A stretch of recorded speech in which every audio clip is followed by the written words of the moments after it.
அஞ்சனம் பார்க்கிற ஸ்திரீ. அப்பொழுது சவுல் தன் ஊழியக்காரரை நோக்கி, அஞ்சனம் பார்க்கிற ஒரு ஸ்திரியை தேடுங்கள், நான் அவளிடத்தில் போய் விசாரிப்பேன் என்றான். அதற்கு அவனுடைய ஊழியக்காரர், இதோ எந்தோரில் அஞ்சனம் பார்க்கிற ஒரு ஸ்திரீ இருக்கிறாள் என்றார்கள்.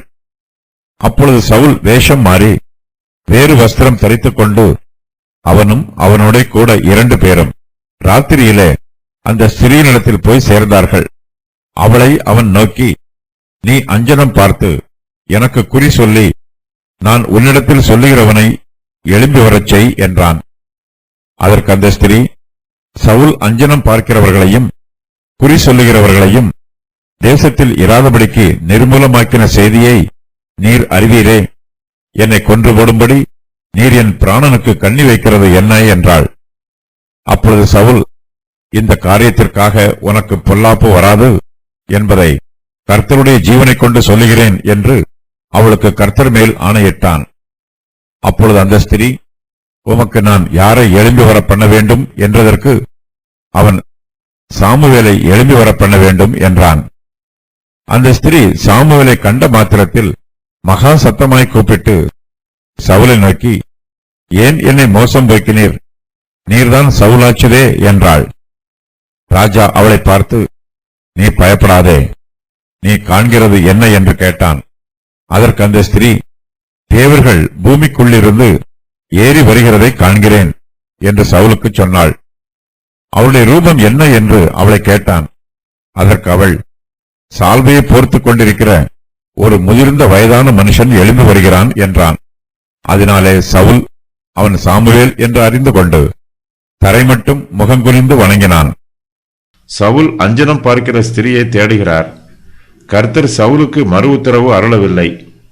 சவுல் கர்த்தருடைய சமூகத்திற்கு முன்பாக தன்னை தாழ்த்தி தன்னுடைய பாவங்களுக்கு மனம் திரும்பினால் கர்த்தர் ஒருவேளை அவருக்கு மறு உத்தரவு அருளி இருப்பார். ஆனால் சவுலோ இருமனதோடு இருக்கிறார். கர்த்தர் தனக்கு மறு உத்தரவு அருளவில்லை என்றால் அஞ்சனம் பார்க்கிறவர்களிடத்தில் போய் குறி கேட்கலாம் என்று சவுல் நினைக்கிறார். அவர்கள் உங்களை நோக்கி அஞ்சனம் பார்க்கிறவர்களிடத்திலும் முணுமுணன்று ஓதுகிற குறிகாரரிடத்திலும் விசாரியுங்கள் என்று சொல்லும்போது ஜனங்கள் தன் தேவனிடத்தில் விசாரிக்க வேண்டியதல்லவோ? உயிருள்ளவர்களுக்காக செத்தவர்களிடத்தில் விசாரிக்கலாமோ? வேதத்தையும் சாட்சி ஆகமத்தையும் கவனிக்க வேண்டும். இந்த வார்த்தையின்படியே சொல்லாவிட்டால் அவர்களுக்கு விடியற்காலத்து வெளிச்சம் இல்லை. இடுக்கண் அடைந்தவர்களாயும் பட்டினியாயும் தேசத்தை கடந்து போவார்கள். அவர்கள் பட்டினியாய் இருக்கும்போது மூர்க்க வெறி கொண்டு தங்கள் ராஜாவையும் தங்கள் தேவனையும் தூஷிப்பார்கள். அவர்கள் அண்ணாந்து பார்ப்பார்கள், பூமியையும் நோக்கி பார்ப்பார்கள். ஆனாலும் இதோ இக்கட்டும் அந்தகாரமும் இருக்கும். இடுக்கத்தால் இருள் அடைந்து அந்தகாரத்திலே தள்ளுண்டு அலைவார்கள். ஏசாயா 8:19 முதல் 22 வரை. இருமனம் உள்ளவர்கள் பரலோகத்தையும் நேசிப்பார்கள், பூலோகத்தையும் நேசிப்பார்கள். அவர்கள் கர்த்தரிடத்திலும் பேசுவார்கள், பிசாசிடத்திலும் பேசுவார்கள். இப்படிப்பட்டவர்கள் கர்த்தருக்கும் ஆராதனை செய்வார்கள், விக்கிரகங்களுக்கும் ஆராதனை செய்வார்கள். கர்த்தர் இவர்களுக்கு பதில் கொடுக்க மாட்டார். பிசாசுகளும் இவர்களை வஞ்சித்து விடும். இவர்களுக்கு கர்த்தரிடத்திலிருந்தும் ஆசீர்வாதம் வராது, பிசாசுகளிடத்திலிருந்தும் ஆசீர்வாதம் வராது. கர்த்தரை விசுவாசிக்கிறவர்கள் பரிசுத்தமாய் ஜீவிக்க வேண்டும். அவர்கள் பாவத்தை வெறுக்க வேண்டும். ஒருவன் கர்த்தரை தன் இருதயத்தில் ஏற்றுக்கொண்டு பாவம் செய்யும் போது அவனுடைய மனச்சாட்சி அவனை குற்றப்படுத்தும். அவனுக்கு அந்த பாவத்தினால் சந்தோஷம் கிடைக்காது. அவன் பாவம் செய்வதனால் கர்த்தரிடத்திலிருந்தும் அவனுக்கு ஆசீர்வாதம் கிடைக்காது. இப்படிப்பட்டவனுடைய நிலைமை மிகவும் பரிதாபமாய் இருக்கும். பரலோகமும் இவனை கைவிட்டுவிடும், பூலோகமும் இவனை கைவிட்டுவிடும். சவுல் கர்த்தரிடத்தில் விசாரித்தார், பரலோகத்தின் கதவுகளை தட்டினார். கர்த்தர் சவுலுக்கு மறு உத்தரவு அருளவில்லை. பரலோகத்தின் கதவுகள் சவுலுக்கு திறக்கப்படவில்லை. ஆகையினால் சவுல் இப்போது பாதாளத்தின் கதவுகளை தட்டுவதற்கு ஆயத்தமாய் இருக்கிறார். பிசாசுகளிடத்தில் விசாரிக்கலாம் என்று சவுல் துணிகரமாய் தீர்மானிக்கிறார். கர்த்தர் தன்னை நேசிக்காவிட்டால் பிசாசுகள் தன்னை நேசிக்கும் என்றும் அவை தனக்கு ஆலோசனையும் மறு உத்தரவும் அருளும் என்றும் சவுல் எதிர்பார்க்கிறார். இதற்காக சவுல் தன் ஊழியக்காரரை நோக்கி, அஞ்சனம் பார்க்கிற ஒரு ஸ்திரியை தேடுங்கள், நான் அவளிடத்தில் போய் விசாரிப்பேன் என்று சொல்லுகிறார். சவுலுக்கு கர்த்தர் மறு உத்தரவு அருளவில்லை. ஆகையினால் சவுல் மிகவும் விரக்தியாக இருக்கிறார். இந்த சூழ்நிலையில் தேவனுடைய பிரமாணத்திற்கு விரோதமாக அஞ்சனம் பார்க்கிற ஸ்திரியை தேடுகிறார். சவுல் அஞ்சனம் பார்க்கிறவர்களையும் குறி சொல்லுகிறவர்களையும் இஸ்ரவேல் தேசத்தில் இராதபடிக்கு துரத்தி விட்டாலும் அவர்கள் இன்னும் தேசத்தில் இருக்கத்தான் செய்கிறார்கள். அவர்கள் எங்கே இருக்கிறார்கள் என்பது சவுலின் ஊழியக்காரருக்கு தெரிந்திருக்கிறது. சவுலின் ஊழியக்காரர் அவரிடத்தில், இதோ எந்தோரில் அஞ்சனம் பார்க்கிற ஒரு ஸ்திரீ இருக்கிறாள் என்று சொல்லுகிறார்கள். எந்தோர் கில்போவா மலையில் இருந்து வடகிழக்கில் 12 மைல் தூரத்தில் உள்ளது. சவுல் அஞ்சனம் பார்க்கிற ஸ்திரியை தேடி கர்த்தருக்கு விரோதமாக பாவம் செய்கிறார். சவுல் கர்த்தரை தேடாமல் அஞ்சனம் பார்க்கிற ஸ்திரியை தேடுவது இஸ்ரவேலின் தேவனாகிய கர்த்தரை நிந்திக்கும் செயலாகும். சவுல் தனக்குத்தானே முரண்பட்டு காணப்படுகிறார். அவருடைய மனதில் தெளிந்த சிந்தனை இல்லை. அவருடைய தீர்மானத்தில் உறுதி இல்லை. இஸ்ரவேல் தேசத்தில் அஞ்சனம் பார்க்கிறவர்களும் குறி சொல்லுகிறவர்களும் இருக்கக்கூடாது என்று சவுல்தான் அவர்களை இஸ்ரவேல் தேசத்தை விட்டு துரத்தி விட்டார். இப்போது அதே சவுல் அஞ்சனம் பார்க்கிற ஒரு ஸ்திரியை தேடி போகிறார். சவுல் சிறிதும் காலதாமதம் பண்ணாமல் உடனே அஞ்சனம் பார்க்கிற ஸ்திரியை தேடி போகிறார். சவுல் வேஷம் மாறி வேறு வஸ்திரம் தரித்து கொண்டு அவரும் அவரோட கூட 2 பேரும் ராத்திரியிலே அந்த ஸ்திரீனிடத்தில் போய் சேருகிறார்கள். அவர்கள் யாருக்கும் தெரியாமல் இரவு வேளையில் போகிறார்கள். சவுல் தன்னை யாருக்கும் வெளிப்படுத்தாமல் வேஷம் மாறி வேறு வஸ்திரம் தரித்திருக்கிறார். அவர்கள் குதிரைகள் மேல் ஏறி போகாமல் ஒருவேளை கால் நடையாகவே எந்தோரில் உள்ள அஞ்சனம் பார்க்கிற ஸ்திரீனிடத்தில் போய் சேர்ந்திருக்க வேண்டும். சவுல் வேறு வஸ்திரம் தரித்து கொண்டார். அஞ்சனம் பார்க்கிற ஸ்திரீ தன்னை அடையாளம் கண்டுகொள்ளக்கூடாது என்பதற்காக சவுல் வேஷம் மாறினார். ஏனெனில் சவுல் ஏற்கனவே தன் தேசத்தில் அஞ்சனம் பார்க்கிறவர்களை கொன்று போடுமாறு கட்டளையிட்டிருந்தார். ராத்திரியிலே சவுலும் அவரோடு கூட 2 பேரும் நடு ராத்திரியிலே எந்தோருக்கு போனார்கள். மறுநாளில் எந்தோரில் இருந்து கில்போவா மலைக்கு யுத்தம் பண்ண வரும்போது 24 மைல் பிரயாணம் பண்ணிய களைப்பு சவுலுக்கு இருந்திருக்கும். சாத்தான் சவுலை ஆளுகை செய்கிறான். அவனே சவுலை வழிநடத்துகிறான். தனக்கு அடிமைப்பட்டவர்களை சாத்தான் ஆட்டி வதைப்பான். அவர்களால் சுயமாய் சிந்திக்க முடியாது. சவுல் இதற்கு முன்பு இதுபோல யாருக்கும் தெரியாமல் இரவு வேளையிலே வேஷம் மாறி அஞ்சனம் பார்க்க போனதில்லை. தன்னுடைய வருங்காலம் எப்படி இருக்கும் என்பதை அறிந்து கொள்ளும் ஆசை சவுலுக்கு இப்போது வந்திருக்கிறது. சவுல் கர்த்தரை நம்பவில்லை. விசுவாசிகளின் காலங்கள் கர்த்தருடைய கரத்தில் இருக்கிறது. ஆனால் சவுலோ குழப்பத்தில் இருக்கிறார். தன்னுடைய காலங்களும் தன்னுடைய ஜீவனும் யாருடைய கரத்தில் இருக்கிறது என்பது கூட சவுலுக்கு தெரியவில்லை. சவுல் தன்னைத்தானே அவமானப்படுத்துகிறார். கர்த்தருடைய சமூகத்திற்கு போக வேண்டிய சவுல் இரவு வேளையிலே யாருக்கும் தெரியாமல் சாத்தானை தேடி போகிறார். சவுலை பாவம் ஆளுகை செய்கிறது. அவருடைய மனச்சாட்சி அவரை குற்றப்படுத்துகிறது, அவரை வேதனைப்படுத்துகிறது. அவர் பாவம் செய்ய ஆசைப்படுகிறார். ஆனால் அந்த பாவத்தை அவரால் வெளிப்படையாக செய்ய முடியவில்லை. ஒருவருக்கும் தெரியாமல் இரவு வேளையிலே வேஷம் மாறி பாவம் செய்ய போகிறார். வெட்கத்தோடும் அவமானத்தோடும் போகிறார். பாவம் செய்கிறவர்களுக்கு சமாதானமோ சந்தோஷமோ இல்லை. அவர்களுக்கு வெட்கமும் வேதனையும் அவமானமும் உண்டாகும். சவுல் எந்தோரிலே அஞ்சனம் பார்க்கிற ஸ்திரியை நோக்கி, நீ அஞ்சனம் பார்த்து எனக்கு குறி சொல்லி நான் உன்னிடத்தில் சொல்லுகிறவனை எழும்பி வரச் செய் என்று சொல்லுகிறார். கர்த்தரிடத்தில் தான் விசாரிக்கவில்லை என்பதும் மரித்தோரின் ஆவிகளிடத்தில் தான் பேசுவதும் சவுலுக்கு தெரிந்திருக்கிறது. கர்த்தர் சவுலுக்கு எந்த வழியிலும் உத்தரவு அருளவில்லை. அந்த ஸ்திரீயோ அஞ்சனம் பார்க்க பயப்படுகிறாள். அவள் தன்னுடைய பிராணனை நேசிப்பதினால் சவுல் ஏற்கனவே சொன்ன கட்டளையை நினைத்து பயப்படுகிறாள். அஞ்சனம் பார்க்கிற ஸ்திரீ சவுலை நோக்கி, சவுல் அஞ்சனம் பார்க்கிறவர்களையும் குறி சொல்லுகிறவர்களையும் தேசத்தில் இராதபடிக்கு நிர்மூலமாக்கின செய்தியை நீர் அறிவீரே. என்னை கொன்று போடும்படி நீர் என் பிராணனுக்கு கண்ணி வைக்கிறது என்ன என்று கேட்கிறாள். தன்னோடு பேசுவது சவுல் என்பது கூட அந்த ஸ்திரீக்கு தெரியவில்லை. மரித்து போனவர்களை எழுப்பி வரச் செய்து அவர்களோடு பேசுவதை அஞ்சனம் பார்ப்பது என்று புறஜாதியார் அழைக்கிறார்கள். இது மரித்து போனவர்கள் மூலமாக குறி கேட்பதற்கு சமம். கர்த்தருடைய நியாயப்பிரமாணத்தில் அஞ்சனம் பார்ப்பது தடை பண்ணப்பட்டிருக்கிறது. தன் மகனையாவது தன் மகளையாவது தீக்கடக்க பண்ணுகிறவனும், குறி சொல்லுகிறவனும், நாள் பார்க்கிறவனும், அஞ்சனம் பார்க்கிறவனும், சூனியக்காரனும், மந்திரவாதியும், சன்னதக்காரனும், மாயவித்தைக்காரனும், செத்தவர்களிடத்தில் குறி கேட்கிறவனும் உங்களுக்குள்ளே இருக்க வேண்டாம். இப்படிப்பட்டவர்களை செய்கிறவன் எவனும் கர்த்தருக்கு அருவருப்பானவன். இப்படிப்பட்ட அருவருப்புகளின் நிமித்தம் உன் தேவனாகிய கர்த்தர் அவர்களை உன் முன் நின்று துரத்தி விடுகிறார். உபாகமம் 18:10-12 வரை.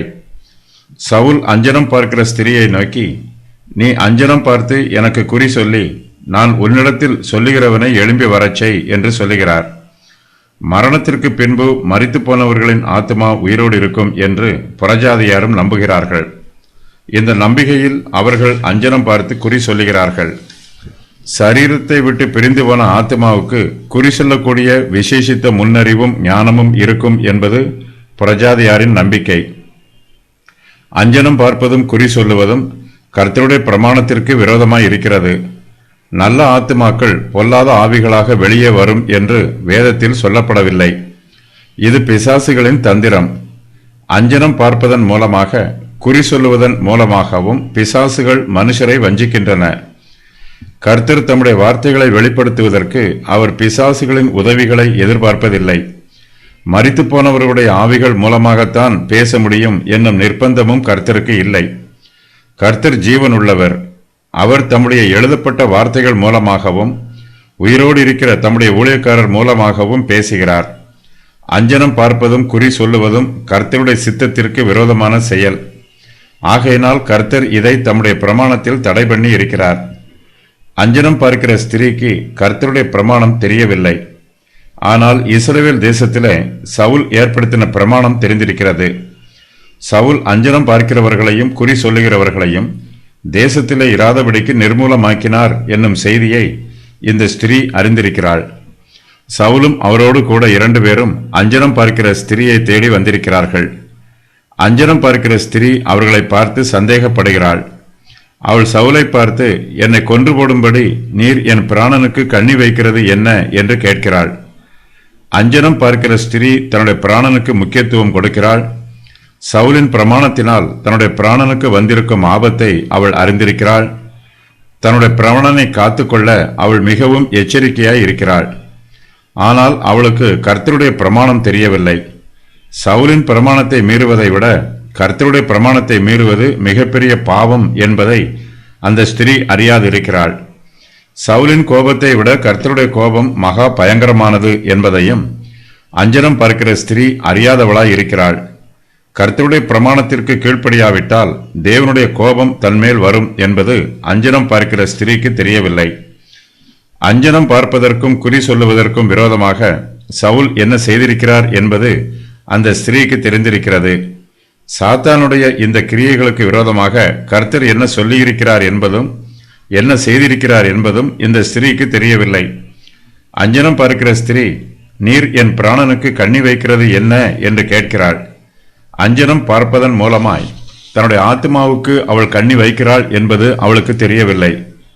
பிராணனுக்கு வைக்கப்படும் கண்ணியை விட ஆத்மாவுக்கு வைக்கப்படும் கண்ணி மிகவும் ஆபத்தானது. சவுல் அஞ்சனம் பார்க்கிற ஸ்திரியை காட்டிக் கொடுப்பதில்லை என்று வாக்கு பண்ணுகிறார். சவுல் அந்த ஸ்திரியை பார்த்து, இந்த காரியத்திற்காக உனக்கு பொல்லாப்பு வராது என்பதை கர்த்தருடைய ஜீவனை கொண்டு சொல்லுகிறேன் என்று அவளுக்கு கர்த்தர் மேல் ஆணையிடுகிறார். சவுல் தன்னால் நிறைவேற்ற முடியாத காரியத்தை அஞ்சனம் பார்க்கிற ஸ்திரீக்கு ஆணையிட்டு சொல்லுகிறார். இந்த காரியத்திற்காக உனக்கு பொல்லாப்பு வராது என்று சவுல் சொல்லுகிறார். ஆனால் அந்த ஸ்திரீக்கு அஞ்சனம் பார்ப்பதினால் பொல்லாப்பு நிச்சயம் வரும். அந்த பொல்லாப்பை சவுலால் தடை பண்ண முடியாது. சவுலால் தன்னைத்தானே காப்பாற்றிக் கொள்ள முடியவில்லை. அவர் இப்போது அஞ்சனம் பார்க்கிற ஸ்திரியை காப்பாற்றுவதற்காக வாக்கு பண்ணுகிறார். தேவனுடைய கோபம் பாவிகள் மேல் வரும். அந்த கோபத்திற்கு யாராலும் தப்பிக்கவும் முடியாது, யாராலும் தப்பிக்க வைக்கவும் முடியாது. கர்த்தருடைய கோபம் சவுலின் மீது வந்திருக்கிறது. சவுல் அதை அறிந்து கொள்ளாமல் அஞ்சனம் பார்க்கிற ஸ்திரீக்கு பொல்லாப்பு வராது என்று சொல்லுகிறார். சவுல் தன்னுடைய வார்த்தைகளை உறுதி பண்ணுவதற்காக கர்த்தருடைய ஜீவனை கொண்டு சொல்லுகிறேன் என்று சொல்லி அவளுக்கு கர்த்தர் மேல் ஆணையிடுகிறார். சவுல் அஞ்சனம் பார்க்கிற ஸ்திரீயிடம், நான் உன்னிடத்தில் சொல்லுகிறவனை எழும்பி வரச் செய் என்று சொன்னார். அப்பொழுது அந்த ஸ்திரீ, உமக்கு நான் யாரை எழும்பி வர பண்ண வேண்டும் என்பதற்கு சவுல், சாமுவேலை எழும்பி வர பண்ண வேண்டும் என்று சொல்லுகிறார். சாமுவேல் தான் சவுலை ராஜாவாக அபிஷேகம் பண்ணினார். பல சூழ்நிலைகளில் சாமுவேல் சவுலுக்கு ஆலோசனை கூறியிருக்கிறார். சவுலின் கடைசி வருஷங்களில் சாமுவேல் அவருக்கு ஆலோசனை கூற மறுத்துவிட்டார். 2 வருஷங்களுக்கு முன்பு சாமுவேலும் மரித்து போனார். கர்த்தரும் சவுலுக்கு மறு உத்தரவு அருளவில்லை. ஆகையினால் மரித்துப்போன சாமுவேலை எழும்பி வர பண்ணி அவர் மூலமாக ஆலோசனை கேட்க வேண்டும் என்று விரும்புகிறார். மரித்துப்போன சாமுவேலை அஞ்சனம் பார்க்கிற ஸ்திரியால் எழும்பி வர பண்ண முடியாது. ஒரு அசுத்த ஆவிதான் சாமுவேலை போல வேஷம் தரித்து பேசும். அஞ்சனம் பார்க்கிற ஸ்திரீ அந்த அசுத்த ஆவியுடன் தான் பேசுவாள். சாமுவேல் இதற்கு முன்னமே மரித்து போனார். சவுலோ சாமுவேலிடம் பேச வேண்டும் என்று விரும்புகிறார். சாமுவேல் சவுலை இஸ்ரவேல் தேசத்தின் மீது ராஜாவாக அபிஷேகம் பண்ணினார். ஆரம்பத்தில் சாமுவேலும் சவுலும் சிநேகிதர்களாய் இருந்தார்கள். சாமுவேல் சவுலுக்கு ஆலோசனைக்காரராய் இருந்தார். சாமுவேல் உயிரோடு இருந்த நாட்களில் ராமாவிலே இருந்தார். சவுலுக்கு கிபியா சொந்த ஊர். கிபியாவும் ராமாவும் அருகாமையில் உள்ள பட்டணங்கள். சாமுவேல் ராமாவிலே தங்கியிருந்து தீர்க்கதரிசிகளின் புத்திரருக்கு தலைவராய் இருந்தார். சவுல் ராமாவுக்கு அருகாமையில் இருந்தாலும் அவர் ஒரு தரம் கூட கிபியாவில் இருந்து ராமாவுக்கு போய் அங்கே சாமுவேலை பார்க்கவில்லை. சவுல் சாமுவேலிடத்தில் ஒருபோதும் விசாரிக்கவும் இல்லை. சவுல் ராமாவுக்கு போய் சாமுவேலிடத்தில் விசாரித்திருந்தார் என்றால் சவுலுக்கு இவ்வளவு பிரச்சனை வந்திருக்காது. சவுல் அஞ்சனம் பார்க்கிற ஸ்திரீயிடம் சாமுவேலை எழும்பி வர பண்ண வேண்டும் என்று சொல்லுகிறார். சவுல் இந்த வார்த்தைகளை சொன்னபோது அடுத்த வாக்கியமாக அந்த ஸ்திரீ சாமுவேலை கண்ட மாத்திரத்திலே என்று எழுதப்பட்டிருக்கிறது. அஞ்சனம் பார்க்கிற ஸ்திரீக்கு தன்னோடு கூட இருப்பது சவுல் என்பது தெரிய வருகிறது. மரித்துப்போன சாமுவேலை அந்த ஸ்திரீயால் பார்க்க முடியாது. அவள் சாமுவேலின் வேஷம் தரித்திருக்கும் அசுத்த ஆவியையே பார்க்கிறாள். அஞ்சனம் பார்க்கிற ஸ்திரீ சாமுவேலை கண்ட மாத்திரத்தில் மகா சத்தமாய் கூப்பிட்டு சவுலை நோக்கி, ஏன் என்னை மோசம் போக்கினீர்? நீர்தான் சவுலாச்சிதே என்று சொல்லுகிறாள். அஞ்சனம் பார்க்கிற ஸ்திரீ தன்னை பிடித்திருக்கும் அசுத்த ஆவியின் மூலமாக சவுலை பற்றிய காரியங்களை தெரிந்து கொள்கிறாள். சவுல் வேஷம் மாறி வேறு வஸ்திரம் தரித்து அஞ்சனம் பார்க்கிற ஸ்திரீயினிடத்தில் வந்திருக்கிறார். அவர் அந்த ஸ்திரீயை வஞ்சிக்கிறார். தன்னை சவுல் என்று அவர் அந்த ஸ்திரீக்கு வெளிப்படுத்தவில்லை. அந்த ஸ்திரீயும் சவுலுக்கு பயப்படுகிறாள். அஞ்சனம் பார்க்கிற ஸ்திரீ சாமுவேலை கண்ட மாத்திரத்திலே என்று எழுதப்பட்டிருக்கிறது. அவள் உண்மையில் சாமுவேலை பார்க்கவில்லை. அவள் சாமுவேலை பார்த்திருந்தால் அவள் மெய்யாகவே சாமுவேலுக்கு பயப்பட்டிருப்பாள். சாமுவேல் கர்த்தருடைய தீர்க்கதரிசியாய் இருந்தவர். அந்த ஸ்திரீக்கு சவுலை விட சாமுவேலை பார்த்து அதிக பயம் வந்திருக்கும். ஆனால் அஞ்சனம் பார்க்கிற ஸ்திரீயோ சவுலை பார்த்து பயப்படுகிறாள். சாமுவேல் நல்ல தீர்க்கதரிசி, சவுலோ துன்மார்க்கமான ராஜா. அஞ்சனம் பார்க்கிற ஸ்திரீ மகா சத்தமாய் கூப்பிட்டு, ஏன் என்னை மோசம் போக்கினீர்? நீர்தான் சவுலாச்சிதே என்று சொல்லுகிறாள். சவுலோ அந்த ஸ்திரீக்கு ஆறுதலான வார்த்தைகளை சொல்லுகிறார்.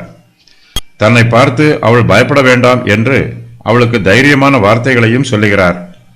சவுல் அஞ்சனம் பார்க்கிற ஸ்திரீயை பார்த்து, நீ பயப்படாதே, நீ காண்கிறது என்ன என்று கேட்கிறார். அதற்கு அந்த ஸ்திரீ, தேவர்கள் பூமிக்குள்ளிருந்து ஏறி வருகிறதை காண்கிறேன் என்று சவுலுக்கு சொல்லுகிறாள். எபிரேய பாஷையில் இஸ்ரவேலில் தேவனை குறிப்பதற்கு பயன்படுத்தப்படும் எலேகும் என்னும் வார்த்தையே இங்கு தேவர்களை குறிப்பதற்கும் பயன்படுத்தப்படுகிறது. ஆனால் தேவர்கள் பூமிக்குள்ளிருந்து ஏறி வருகிறார்கள் என்பது கர்த்தருடைய திருத்துவத்தை குறிப்பிடாது. இது அசுத்த ஆவிகளின் கிரியையே. அஞ்சனம் பார்க்கிற ஸ்திரீ பிரஜாதையாரின் பாஷையை பேசுகிறாள். அந்த ஸ்திரீ தேவர்கள் என்று சொல்லும் வார்த்தைக்கு ஆவிகள் என்று பொருள். சவுல் சாமுவேலோடு பேச வேண்டும் என்று விரும்பினால் அவர் ராமாவிலே சாமுவேலை அடக்கம் பண்ணின இடத்திற்கு போக வேண்டும். சாமுவேலின் கல்லறையை நோக்கி கூப்பிட வேண்டும். சவுல் விரும்பினால் அஞ்சனம் பார்க்கிற ஸ்திரீயை எந்தோரிலிருந்து ராமாவுக்கு அழைத்து கொண்டு போக வேண்டும். சவுலோ சாமுவேலுடைய செத்துப்போன சரீரத்தோடு பேச விரும்பவில்லை. அவர் சாமுவேலின் ஆத்துமாவை குறித்து அக்கறையோடு இருக்கிறார். அஞ்சனம் பார்க்கிற ஸ்திரீ சாமுவேலின் ஆத்துமாவை அவருடைய சரீரத்தோடு எழுப்புவாள் என்று சவுல் எதிர்பார்க்கிறார். பிசாசுகள் அஞ்சனம் பார்க்கிற ஸ்திரீயையும் வஞ்சிக்கிறது, சவுலையும் வஞ்சிக்கிறது. கர்த்தர் இந்த பிசாசுகளுக்கு அனுமதி கொடுத்ததினால் அவை மனுஷரை வஞ்சிக்கிறது. சத்தியத்தை நேசிக்காதவர்கள், சத்தியத்தை ஏற்றுக்கொள்ளாதவர்கள் பொய்களை நேசிப்பார்கள். அந்த பொய்கள் அவர்களை வஞ்சித்து விடும். சவுல் அஞ்சனம் பார்க்கிற ஸ்திரீயை பார்த்து, நீ காண்கிறது என்ன என்று கேட்கிறார். அந்த ஸ்திரீ பார்ப்பதை சவுலால் பார்க்க முடியவில்லை. சவுல் அந்த ஸ்திரீயிடம் அவருடைய ரூபம் என்ன என்று கேட்கிறார். அதற்கு அவள், சால்வையை போர்த்து கொண்டிருக்கிற ஒரு முதிர்ந்த வயதான மனுஷன் எழும்பி வருகிறான் என்று சொல்லுகிறாள். சவுல் இப்போதும் அந்த மனுஷனை பார்க்கவில்லை. ஒருவேளை அஞ்சனம் பார்க்கிற ஸ்திரீ பூமிக்குள்ளிருந்து ஏறி வருகிற தேவர்களை பார்ப்பதற்கு சவுலுக்கு அனுமதி கொடுக்காமல் இருந்திருக்கலாம். ஆகையினால் சவுல் ஒன்றையும் பார்க்காமலேயே அஞ்சனம் பார்க்கிற ஸ்திரீயின் வார்த்தைகளை நம்புகிறார். அந்த ஸ்திரீ சவுலிடம் சால்வையை போர்த்து கொண்டிருக்கிற ஒரு முதிர்ந்த வயதான மனுஷன் என்று சொன்னவுடன் அந்த மனுஷன் சாமுவேலாக இருக்க வேண்டும் என்று சவுல் அறிந்து கொள்கிறார். சால்வையை போர்த்து கொண்டிருப்பது தீர்க்கதரிசிகளுக்கு அடையாளம். சாமுவேல் பல சமயங்களில் சால்வையை போர்த்து கொண்டிருந்தார். அஞ்சனம் பார்க்கிற ஸ்திரீ தான் பார்க்கிற மனுஷனை பற்றி சொல்லும்போது அது சாமுவேலாக இருக்க வேண்டும் என்று சவுல் அறிந்து கொள்கிறார். உடனே சவுல் தரை மட்டும் முகம் குனிந்து வணங்குகிறார். சாமுவேலை பார்க்கவில்லை. ஆனாலும் அவர் சாமுவேலுக்கு மரியாதை காண்பிக்கும் வண்ணமாக தரை மட்டும் முகம் குனிந்து வணங்குகிறார். அஞ்சனம் பார்க்கிற ஸ்திரீ சாமுவேலின் ரூபத்தை வர்ணிக்கிறாள். அவள் சொன்ன வர்ணனையை கொண்டு அது சாமுவேல்தான் என்று சவுல் புரிந்து கொள்கிறார். ஆனாலும் சவுல் தன்னுடைய கண்களால் சாமுவேலை காணவில்லை. சாமுவேல் 28:14 வசனத்தில் சாமுவேல் என்று சொல்லப்பட்டிருப்பது சாமுவேலின் ரூபம், அறிவு, தீர்க்க தரிசனம் ஆகியவற்றின் வேஷத்தை தரித்திருக்கும் அசுத்த ஆவி ஆகும்.